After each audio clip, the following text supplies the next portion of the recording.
Өнгөрсөн жил ихэд 900 гаруй мянган автомашинтай байсан шүү дээ. Тэгээд дөнгөж уржигдрын статистикаас үзэхээр сая гаруй автомашинтай болчихжээ. Монгол улсын хэмжээнд. За тэгээ энэ автомашины 96% нь дандаа хуучин автомашин байгаа. Японоос импортлж оруулж ирсэн, Гонконгоос оруулж ирдэг юм байна, Солонгосоос оруулж ирсэн.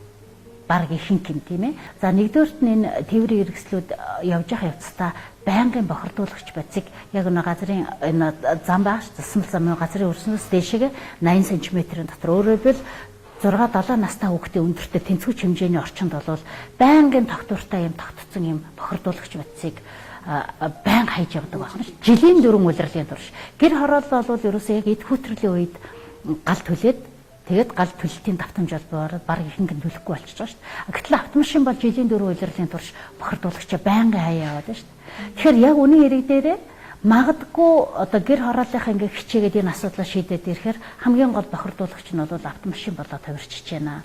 Тэгээ автомашинаас гарч байгаа утаа нь бол юунаас тэр хортой бохир утаа юунаас болж байгаа нэхэр нэгдүгürt манад импортоор орж ирж байгаа түлш байж байна тийм ээ. Дизель түлш, бензиний чанар бол өнөөдөр муу байгаа. Евро 2 стандартын дизель төшүүд бол орж ирж байна. Тэгэхэд дэлхийн улс орнууд чи евро 5-ыг хэрэгжилж штэ. Тэгээ евро 2 яаж яана гэхтэй зэрэг юуны хүрийн нэгдлийг бол асар хэмжээгээр хайдаг юм байна.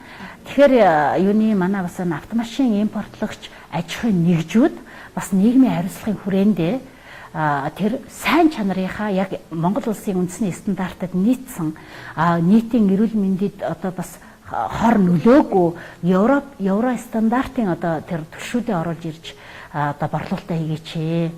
Яг шинэ машин авсан одоо бас боломжтой хүмүүс нь хэлж штэ. Энэ хэрэгжилж байгаа бензин түлшнээс болоод бидний машин эвдэрч байна.